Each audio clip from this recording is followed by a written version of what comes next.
The road to success is rarely a straight line.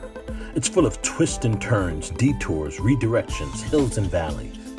So join us on the path to success as we explore people's personal journeys. Come be encouraged, informed, and empowered to reach your dreams. Hi, thank you for joining the Path to Success podcast. I'm excited today about our guest for the podcast.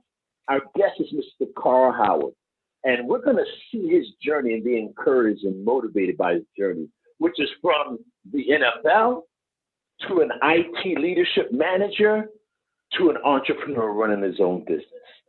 Carl, welcome to the podcast today. Hello, Boris. Hello, everyone that's out there. Good evening. So, Carl, I want to take you back to your collegiate years, and with open disclosure, Carl and I played football together at Rutgers University. So he's actually on the program because all those years he used to beat me up. He was older than me. He was on the defensive. I said, Carl, you owe me. You got to come on my podcast. Absolutely. So, Carl, I just want to go back. Again, you're a year or two ahead of me at Rutgers University. But my understanding is that you didn't come on as a scholarship athlete. You were a walk-on. Tell me about that story. Tell me how that happened. Hey, Boris, it's really interesting how it all panned out for me. I was a walk-on at Rutgers. I went to Rutgers just to go to school, get a degree, and get a job. And during a game, I went to a college football game. It was Rutgers against Army at Giant Stadium at the time. I'm in the stands, and I'm looking at the team going, oh, man, I could play for these guys. I got to get a shot. So the following day or 2 days later, I went to the Rutgers football office, and they had a sign up on, it was either in the newspaper or they had a sign up that they had tryouts for walk-ons. I said, okay, I'll try out. I tried out for the team, and they said whoever makes the team, their name would be on a list in the office. I go there the next day to look for my name, and they had no names on the list. I was shocked. I was like, me? I didn't make it? So I went into the football office, and I spoke to the secretary and said, hey, my name's not on the list. I believe I can help you guys out. And she said, let me go talk to Coach. So she went into Coach Cottrell's office. I went in to speak to Coach Cottrell, and I mentioned to him when I was in the 6th grade, you spoke at my Pop Warner banquet. And he basically looked at me all crazy. And I'm like, yes, you did. Is it possible that I could try out for the team? And he said, did you go to the tryout? I said, no, my name's not on the list. I mean, I did go on the tryout, but my name's not on the list. He said, okay, I'll tell you what we do. Let's go outside. I want you to run a 40-yard dash. I said, okay. I had my sneakers already on, and I had some shorts, a sweatsuit on, and some shorts underneath because I was probably working out. And I said, okay, I'll do it. I went outside, ran a 40-yard dash in 4.240. And they all said, oh my God. 4.2 is Deion Sanders' primetime fast, right? Right. So Earl Mosley that measured the 40-yard dash, because this was in a driveway of Rutgers. Oh my goodness. No track, no field. No, not grass. So they measured it, Boris, and realized it was off. It was off by like 2-3 yards. So I had to run the 40 again. I ran it like a 4.45, and they said, that's pretty fast. I tell you what, come in tomorrow and pick up your uniform. And that's how I got it. And then? So now, how do you get to scholarship? I mean, how did that happen? Year 1, year 2, what happened there? Yeah, the first year I was there, they said, listen, we don't have a scholarship for you, but you're on the team as a walk-on. And I was last string cornerback, which is the defensive backside. So I, after 2-3 weeks of practice, they moved me from last to second string. And 2 weeks later, I called my mom and said, we don't no longer need a student loan. You no longer need to pay for college. And I got a full scholarship. So I thank the Lord every day for that. Wow. And you know, it's something because the whole thing is about path to success, and I hadn't really thought about this. So the coach you talked about, Ted Cottrell, he's actually a professional NFL coach in the NFL right now. No, he was. He was a defensive coordinator for the Buffalo Bills during their Super Bowl days. He's now retired in Atlanta.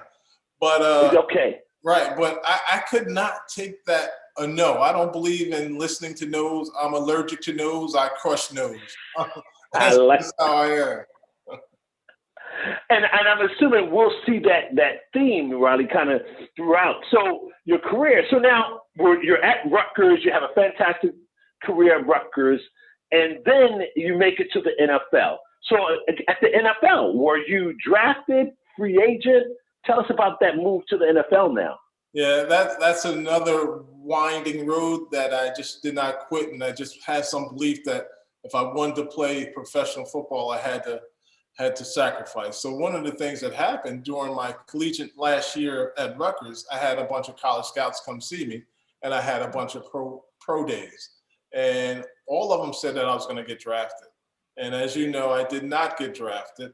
And what happens from there is basically a bidding thing for free agents. So what happens? Denver had about 20 teams who offered me a free agent contract. But what I did was I said, you know what? This football thing is not going to last long. Let me just get the highest signing bonus. Dallas Cowboys, Tom Landry gave me a nice signing bonus. And I said, I'll take this money, put this little money in the bank. And when they cut me, I can just go on and continue about my life. However, I made the team, and the rest is history. Wow. So that's something else. I mean, you just say, hey, I'm ready to launch my career. I'll take the signing bonus. But, you know, the hard work, the diligence, you know, the skill was there. So you make the team. Yeah, I will say this, Boris. One of the things that I've learned is that you really have to be persistent. You have to have the confidence. And you really got, when it comes to anything you really want, you really have to work hard. I mean, I was up 4 or 5 in the morning working out. I would work out before practice sometimes that my own teammates at Rutgers didn't know I was doing. There's some things that I would just do on my own. So, and at the same time, a few days I was working at the UPS trying to make some extra money from 12 midnight to 5 in the morning. So it was a lot of things people didn't know what I was doing in college, but those some of the sacrifices I made when I was in college. And it paid off. It paid off. Now, how long were you in the NFL? So in the NFL for 7 seasons. I played my first year with Dallas Cowboys. The following year, I can tell you a quick story about the Dallas Cowboys and how professional football is. The reality of professional football is it's really a tough thing to do. And they call it NFL, and it's called not for long, but that's what NFL stands for. So one of the things I learned very early when I made the first year I made the Dallas Cowboys, I made the team. I called my mom and said, Mom, I made the team. She was happy for me. Congratulations. I hung up the phone. My defensive back coach, his name was Gene Stalling, who was the head coach of Alabama, took a national championship. He walked up to me and basically cursed me out. He said, listen here, MF, if you ever let a tight end catch a ball on you again, I'm not going to fly you back to New Jersey. You're going to take a bus back to New Jersey. And that's when I realized that NFL was not for long. They don't take mistakes, not mental mistakes. If you make a physical mistake, they're hot at you. So I learned early on that professional football is business. Highly competitive environment, right? And so it's interesting there. It's you versus somebody else. I mean, people are getting cut, fired, right? Sent back home on the bus. Every day. And then after I got cut, my second year, I went to, I had a few stops. One, I had a cup of coffee in Houston. What Houston did was they said, listen, I'll give you some money. Basically, it was $10,000. Stay in a hotel. Don't let anyone know what you're doing. And what they did was they used to hide folks back then. They would hide you to make sure that you didn't get signed by another team. That person that was injured with Houston Oilers at the time, they became healthy, so they just let me go. I went on to sign at Tampa Bay, got in a bad situation there. And then I followed up with signing with the New York Jets, and I played 6 seasons with the New York Jets. And that was the best time when it comes to a football career. That was the best time playing with the New York Jets. And I should say Dallas Cowboys too. That was a lot of fun. Wow. So, the perception of the athlete is you're the jock, you're not the student, and a lot of athletes, professional athletes, have a hard time transitioning to, after their athletic career. I mean, ESPN did a whole thing on called Broke, a show on called Broke, where 30-40% of the athletes are broke 7 years afterwards. So here you make this transition from the NFL to IT, and I think that's where we reconnected. Me being the software and you being an IT professional. How did you make that jump from professional athlete to IT professional? Well, Boris, I know I needed my degree. So I had a degree in economics. I knew I needed that because I knew that early on that football wasn't going to last forever. However, I had no idea what I was going to do after I left the game. But one thing I did know is that I did like technology. I had an Apple II computer when it basically first came out, and I was receiving periodicals and articles from Steve Jobs at the time. And I was just doing a lot of reading as I was playing professional football. And I just really liked IT and software development. And from there, I went on to take positions with Airborne Express, a professional load planner for their airplanes, and I was in charge of the IBM accounts and things like that. And then I got a job at Horizon Blue Cross Blue Shields, and that really opened my eyes where I started doing Lotus Notes development. I don't know if anyone ever remember Lotus Notes, but I started doing. I remember Lotus Notes. I was doing Lotus Notes development, and that really got me into running their data centers, doing projects, huge projects, and moving data centers, understanding EDI. I did capacity planning. So I did a lot of things in IT, and I learned so much where I said, you know what, I don't want to work for someone forever. I kind of need to leverage this knowledge I have. And that's when I was working for Horizon. I decided to start an IT staffing company. So that's what I continued to do when I was at Horizon and then when I left Horizon. So, just back to what you were saying about the investments that you were making, waking up early, working out at Rutgers, working a night job at UPS while playing. So it sounds like you carried that over to, hey, here you are, an IT manager, at Horizons. In the meantime, at the same time, you're running and starting your own firm. I mean, the work demands, the effort level investment there. What was that like? Yeah, that was, what it is. You say it's tough, but when you do it and you finish it, it's not tough. It's just everyone can do these things. I'm definitely not special. I'm not special. I don't have some special intelligence. My IQ is not the highest. I had some physical gifts when I was younger, but I think most of the time I can outwork people. And that's kind of my benefit. Level of commitment, level of investment. So now here you are, you're running your own staffing firm. And I remember just interacting with you there. Just hearing that, seeing your business grow, that was exciting to hear. We're all now in this season of COVID, and I'm assuming you're impacted, your business, like so many other businesses, haven't been impacted by COVID. Yeah, it has.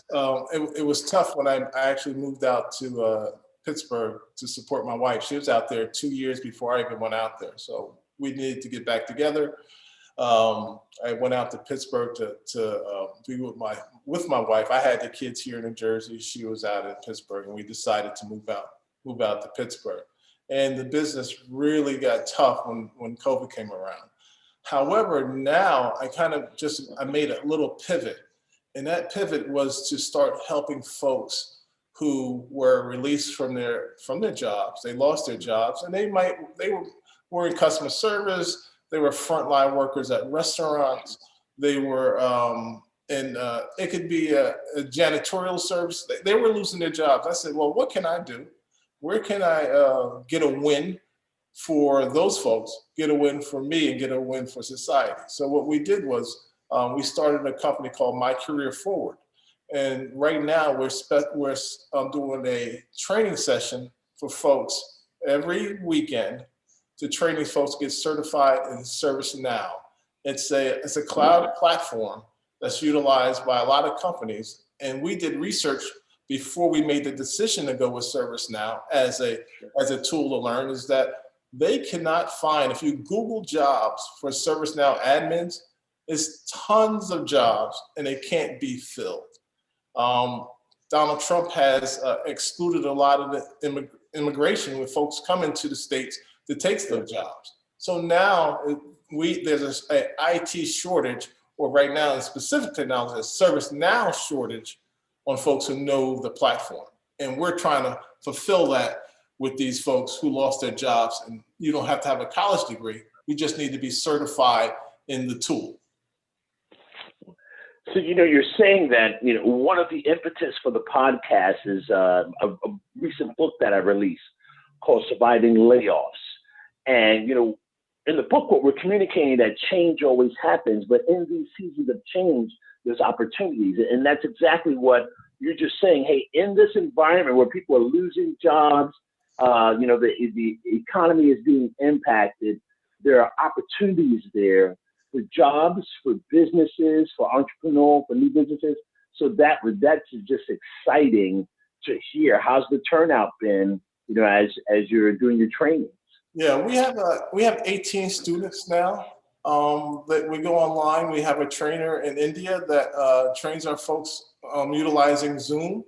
They get homework during the week. They get projects during the week, and their class on the weekends. So 3 hours on Saturday and 3 hours on Sunday. It's a 6-week course, but it's only on the weekends. But there are assignments that need to be completed. We review their assignments during the week to make sure that they're getting the best out of it. They do get, they are charged a fee, but it's a minimum fee, because a lot of times when folks get free training, they don't take it as serious, right? So we had to put a fee there so these folks take the training serious. And what we do, once they get certified, we have, we're working with organizations such as United Way, Big Brothers, Big Sisters, to utilize their boards in the state of New Jersey and all over the country to help find jobs for these folks. So what we do is we get them a job and we kind of make a little margin off that. That's awesome. So, as we're talking here, Rutgers University walk on to gaining a scholarship, making it to the NFL in a highly competitive environment and having a 6-year career there, segueing to IT. And I know when you're at Horizon, you managed and you led teams, running your own businesses. As we look through that journey, what are some of the key things that you would share with our audience that just ingredients or key components of your success and continued success? I think one of the things that I always think about is confidence. I mean, everyone that you are around that are successful, one of the items that you can, or the assets, are that they're confident, they're persistent, and they do not take no as a final. They believe that they can, and the other part is, which I always say to my kids, and I believe this also, is that you win or you learn. You never win and you lose. You never like lose. that. I haven't seen a loss ever. I learned from that loss. So it's a win and a learn. I love that. I mean, it takes me back to, I think it was Thomas Edison when he was, inventing the light bulb, and each experiment was not a loss or failure. It was a learning that propelled you to your next success. Exactly. Folks get fired. It's not a loss. It's a learn. Wow. Well, hey, this is exciting. This is awesome. For our audience, we also have the Surviving Layoff Community Conversation podcast, and we're going to have Carl and his company on there, just being able to share expertise and information about how to handle change, how to handle, layoffs, especially in this time of a downsized economy. Carl, I'd like to say thank you for spending time. I just like to say one more thing to your audience. Yes, by the way, that Boris Pendergrass, he could play. That boy could play. He could run. He could jump. He was a great receiver. Great receiver. Well, hey, the years of you beating up on me, man, it helped propel me. It helped fine-tune my skill sets. Right. And of course, a great human being. He's a great guy. Thank you, man. Thank you. Guys, thank you for joining the podcast. Carl, thank you for being with us today. I appreciate it. No problem. Thank you so much. Have a great day.